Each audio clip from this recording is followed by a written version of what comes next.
नमस्कार विद्यार्थी मित्र हो. वाघमारे क्लासरूम या आपल्या यूट्यूब चॅनलवर तुमचं मनापासून स्वागत आहे. मित्रांनो, आज आपण नागरिकशास्त्र आणि राज्यशास्त्राचे प्रश्न पाहणार आहोत. महाराष्ट्रातील कोणत्याही स्पर्धा परीक्षेच्या दृष्टीने अत्यंत महत्त्वाचे प्रश्न आपण नेहमी घेऊन येत असतो. चला तर कुठलाही वेळ न घालवता सुरू करूयात आजचे प्रश्न क्रमांक 1. महाराष्ट्र विधिमंडळाचे हिवाळी अधिवेशन कोठे होत असते? आणि या प्रश्नाचं योग्य उत्तर आहे नागपूर. महाराष्ट्र विधिमंडळाचे हिवाळी अधिवेशन हे नागपूर येथे होत असते आणि बाकीची जी अधिवेशने आहेत ही मुंबई येथील विधानसभेत पार पडतात. प्रश्न क्रमांक 2. राज्यपालांची नियुक्ती डॅश डॅश कडून होते. तर या प्रश्नाचं योग्य उत्तर राष्ट्रपती असं आहे. राज्यपालांची ही नियुक्ती राष्ट्रपतींकडून होत असते. अजिबात कन्फ्यूज होऊन द्यायचं नाही आहे. कोणत्याही राज्याच्या राज्यपालांची नियुक्ती ही राष्ट्रपतींकडून होत असते. प्रश्न क्रमांक 3 आहे, नाटो या संघटनेचे मुख्यालय डॅश डॅश येथे आहे. नाटो या संघटनेचे मुख्यालय ब्रुसेल्स या ठिकाणी आहे. ब्रुसेल्स ही बेल्जियम या देशाची राजधानी आहे. आता नाटोचा फुल फॉर्म काय आहे, तर North Atlantic Treaty Organization. NATO ही संघटना 1949 साली युरोपियन देशांकडून निर्माण करण्यात आली होती, ज्यात 2 अमेरिकन देशही सामील आहे.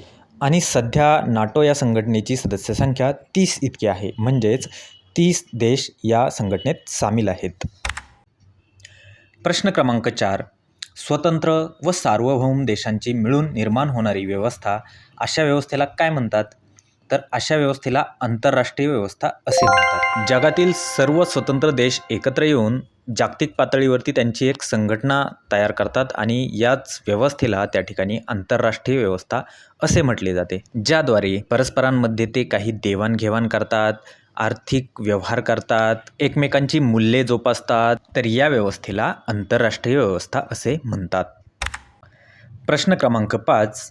9 एप्रिल 2023 रोजी केंद्रीय निवडणूक आयोगाने डॅश डॅशचा राष्ट्रीय पक्षाचा दर्जा काढून घेतला आहे. आणि या प्रश्नाचं योग्य उत्तर आहे राष्ट्रवादी काँग्रेस. राष्ट्रवादी काँग्रेस या पक्षाचा राष्ट्रीय पक्षाचा दर्जा जो आहे तो काढून घेतलेला आहे. आता इथे दिलेल्या पर्यायांपैकी काँग्रेस पक्ष हाच फक्त एक राष्ट्रीय पक्ष आहे. शिवसेना आणि महाराष्ट्र नवनिर्माण सेना हे काही राष्ट्रीय पक्ष नाही आहेत. राष्ट्रीय पक्षाचा दर्जा मिळवण्यासाठी केंद्रीय निवडणूक आयोगाने काही नियम बनवून ठेवलेले आहेत, ज्याबद्दल तुम्ही नंतर इंटरनेटच्या सहाय्याने माहिती मिळवू शकता. राष्ट्रवादी काँग्रेस या पक्षाने किमान 4 राज्यात 6% मते मिळवण्याचा हा जो निकष आहे हा पूर्ण केलेला नाही आहे आणि त्यामुळे पूर्वी जो राष्ट्रीय पक्षाचा दर्जा या राष्ट्रवादी काँग्रेस पक्षाला होता तो काढून घेतलेला आहे. प्रश्न क्रमांक 6 आहे, भारताचे परराष्ट्र धोरण डॅश डॅश या मूल्यांवर आधारित आहे. तर हे जे पर्याय दिलेले आहेत, आंतरराष्ट्रीय शांतता, मानवी हक्क आणि सुरक्षितता, तर या सर्वच मूल्यांवर भारताचे परराष्ट्र धोरण हे अवलंबून आहे आणि त्यामुळे या प्रश्नाचं योग्य उत्तर हे वरीलपैकी सर्व असं होणार आहे. प्रश्न क्रमांक 7. सीमा सुरक्षा दल म्हणजेच BSF भारताच्या कोणत्या दलाचा भाग आहे? तर या प्रश्नाचं उत्तर केंद्रीय सशस्त्र पोलीस असं आहे. सीमा सुरक्षा दल भारताच्या केंद्रीय सशस्त्र पोलीस दलाचा भाग आहे. आणि सीमा सुरक्षा दलाचे कार्य काय असते? तर शांतिकालात भारताच्या या ज्या सीमा आहेत या सीमांचे रक्षण करण्याचे काम हे सीमा सुरक्षा दल करते. प्रश्न क्रमांक 8. राज्यांमध्ये मंत्रिपरिषदेचे किमान संख्याबळ मुख्यमंत्र्यांसह किती असू शकते? तर या प्रश्नाचं योग्य उत्तर 12 असं आहे. मंत्रिपरिषदेचे किमान संख्याबळ हे मुख्यमंत्र्यांसह 12 इतकेच असू शकते. प्रश्न क्रमांक 9. भारत सरकारमध्ये सध्या कृषी मंत्री कोण आहेत? तर या प्रश्नाचं योग्य उत्तर नरेंद्र सिंग तोमर असं आहे. भारत सरकारमध्ये कृषी मंत्री नरेंद्र सिंग तोमर आहेत. आणि आपल्या महाराष्ट्राच्या कृषी मंत्र्यांचं नाव जर परीक्षेला विचारलं तर सध्या अब्दुल सत्तार हे कृषी मंत्री आहेत. प्रश्न क्रमांक 10. महाराष्ट्र आणि गुजरात या राज्यांसाठीच्या घटनात्मक तरतुदी संविधानातील कोणत्या अनुच्छेदात नमूद आहेत? आणि या प्रश्नाचं योग्य उत्तर अनुच्छेद 371 असं आहे. अनुच्छेद 370 हे जम्मू काश्मीर या राज्याशी संबंधित आहे. अनुच्छेद 371I हे गोवा या राज्यासाठी आहे आणि 371F हे सिक्कीम या राज्यासाठी आहे आणि महाराष्ट्र आणि गुजरात या राज्यासाठी 371 या अनुच्छेदात तरतुदी आहेत. प्रश्न क्रमांक 11. कितव्या घटना दुरुस्ती अन्वये पंचायत राज संस्थांना घटनात्मक दर्जा प्राप्त झालेला आहे? आणि 73वी जी घटना दुरुस्ती आहे, या 73व्या घटना दुरुस्ती अन्वये पंचायत राज संस्थांना घटनात्मक दर्जा प्राप्त झालेला आहे. 73 आणि 74वी जी घटना दुरुस्ती आहे ती अनुक्रमे पंचायत राज आणि स्थानिक शासन संस्थांशी रिलेटेड आहे. प्रश्न क्रमांक 12. महाराष्ट्र विधानसभा सदस्य संख्या किती आहे? खूप सोपा प्रश्न आहे आणि या प्रश्नाचं योग्य उत्तर 288 असं आहे. महाराष्ट्र विधानसभेत एकूण 288 प्रतिनिधी असतात आणि महाराष्ट्राची विधान परिषद जी आहे तिथे 78 इतकी सदस्य संख्या आहे. प्रश्न क्रमांक 13. डॅश डॅश हा पंचायत समितीचा कार्यकारी अधिकारी व सचिव असतो.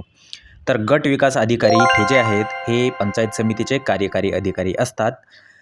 खाली दिलेल्या पर्यायांपैकी ग्रामसेवक हे जे आहेत हे ग्रामपंचायतीचे कार्यकारी अधिकारी असतात. मुख्य कार्यकारी अधिकारी हे जिल्हा परिषदेचे अधिकारी असतात आणि सभापती हे पंचायत समितीचे पदाधिकारी असतात.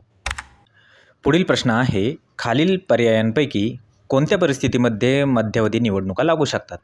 तर घटक पक्षांनी पाठिंबा काढून घेतल्यास मध्यावधी निवडणुका ह्या लागू शकतात. घटक पक्ष ज्यावेळेस एकत्र असतील, त्यांचं सरकार त्या ठिकाणी स्थापन झालेलं असेल, परंतु एखाद्या पक्षाने पाठिंबा काढून घेतल्यास सरकार हे जे आहे हे अल्पमतात येत असतं आणि त्यामुळे सरकार त्या ठिकाणी कोसळतं आणि यामुळेच पुन्हा नवीन सरकार स्थापन करण्यासाठी मध्यावधी निवडणुका लागू शकतात. आणि ज्यावेळेस लोकप्रतिनिधी हे राजीनामा देतात किंवा त्यांचा मृत्यू होतो, तर अशा वेळेस पोटनिवडणुका होतात. प्रश्न क्रमांक 15. CBI या संस्थेच्या स्थापनेचे हे कोणते वर्ष साजरे होत आहे? तर या प्रश्नाचं योग्य उत्तर हीरक महोत्सव असं आहे. हीरक महोत्सव हा शब्दप्रयोग 60 वर्षांना वापरला जातो. CBI ही संस्था 1963 साली स्थापन झाली होती आणि आत्ता तिला 60 वर्ष पूर्ण होत आहेत आणि त्यामुळे हीरक महोत्सव हे वर्ष साजरे होत आहे. प्रश्न क्रमांक 16. भारताचे संविधान तयार होऊन विधानसभेत केव्हा स्वीकारण्यात आले? तर 26 नोव्हेंबर 1949 रोजी भारताचे संविधान हे संविधान सभेत स्वीकारण्यात आले. 6 डिसेंबर 1946 रोजी संविधान सभेची स्थापना झाली होती. त्याचबरोबर 26 जानेवारी 1950 रोजी संविधान हे प्रत्यक्षात अंमलात आणण्यास सुरुवात झाली. प्रश्न क्रमांक 17. माहितीचा अधिकार हा कायदा कोणत्या वर्षी मंजूर करण्यात आला व अंमलात आला? तर 2005 साली माहितीचा अधिकार हा जो आहे हा मंजूर करण्यात आला आणि अंमलात देखील आला. प्रश्न क्रमांक 18. माझी कन्या भाग्यश्री योजना या योजनेमध्ये मुलीची शैक्षणिक पात्रता कमीत कमी किती असणे आवश्यक आहे? तर या योजनेमध्ये मुलींची जी शैक्षणिक पात्रता आहे ती किमान 10वी असणे आवश्यक आहे. या योजनेच्या अंमलबजावणीची सुरुवात 1 ऑगस्ट 2017 पासून महाराष्ट्र शासनातर्फे चालू झालेली आहे. प्रश्न क्रमांक 19. खालीलपैकी सर्वोच्च न्यायालयात नियुक्त झालेल्या पहिल्या महिला सरन्यायाधीश कोण होत्या? तर या प्रश्नाचं योग्य उत्तर वरीलपैकी एकही नाही असं आहे. भारतीय सर्वोच्च न्यायालयात आत्तापर्यंत एकसुद्धा महिला सरन्यायाधीश झालेल्या नाही आहेत, हे व्यवस्थित लक्षात ठेवायचं आहे. आणि परीक्षेला जर भारताच्या पहिल्या मुख्य न्यायाधीश कोण होत्या, म्हणजे राज्यांच्या ज्या मुख्य न्यायाधीश असतात त्या कोण होत्या, असा प्रश्न विचारण्यात आला तर त्याचं उत्तर लीला सेठ असं होईल. त्याचबरोबर फातिमा बीवी या ज्या आहेत या सर्वोच्च न्यायालयात न्यायाधीश आहेत, परंतु सरन्यायाधीश नाही आहेत. प्रश्न क्रमांक 20. महानगरपालिकेची कमाल सदस्य संख्या ही किती असते? तर महानगरपालिकेची कमाल सदस्य संख्या म्हणजे जास्तीत जास्त सदस्य संख्या ही जी आहे ही त्या लोकसंख्येच्या प्रमाणात तिथे ठरत असते. नगरपंचायतीची कमाल सदस्य संख्या 15 असते. त्याचबरोबर नगर परिषदेची कमाल सदस्य संख्या ही 38 असते, परंतु महानगरपालिकेची कमाल सदस्य संख्या ही त्या लोकसंख्येच्या प्रमाणात ठरते. प्रश्न क्रमांक 21. शिरोमणी अकाल दल हा खालीलपैकी कोणत्या राज्यातील प्रादेशिक पक्ष आहे? या प्रश्नाचं योग्य उत्तर पंजाब असं आहे. शिरोमणी अकाल दल हा प्रादेशिक पक्ष पंजाब या राज्यातील आहे. प्रश्न क्रमांक 22. महाराष्ट्रातून आत्तापर्यंतच्या सर्वाधिक 8 महिला खासदार कोणत्या वर्षीच्या लोकसभा निवडणुकांमध्ये निवडून आल्या? या प्रश्नाचं योग्य उत्तर 2019 असं आहे. 2019च्या वर्षीच्या लोकसभा निवडणुकांमध्ये महाराष्ट्रातून आत्तापर्यंतच्या सर्वाधिक 8 महिला खासदार या निवडून आलेल्या आहेत. याआधी महाराष्ट्रातून 4 ही सर्वोच्च संख्या होती, परंतु यावेळेस 8 महिला खासदार या महाराष्ट्रातून निवडून आलेल्या आहेत. त्याचबरोबर 2019च्या निवडणुकांमध्ये उत्तर प्रदेश या राज्यातून सर्वाधिक 11 महिला खासदार निवडून आलेल्या आहेत. हे सुद्धा लक्षात ठेवायचं आहे. प्रश्न क्रमांक 23. स्वतंत्र भारतातली पहिली निवडणूक केव्हा पार पडली? तर 1951-52 या साली स्वतंत्र भारतातली पहिली निवडणूक ही जी आहे ही पार पडलेली आहे. ऑक्टोबर 1951मध्ये या निवडणुकीला सुरुवात होऊन फेब्रुवारी 2052पर्यंत ही निवडणूक पार पडली. पुढील प्रश्न. राज्य विधिमंडळाचे अधिवेशन बोलविण्याचा अधिकार कोणाला असतो? तर राज्यपाल असे या प्रश्नाचे योग्य उत्तर आहे. राज्यपालांना विधिमंडळाचे अधिवेशन बोलवण्याचा अधिकार असतो. शेवटचा आणि 25वा प्रश्न आहे. मागच्या वर्षीच्या तुलनेत मार्च महिन्यात देशाचा GST किती टक्क्यांनी वाढला आहे?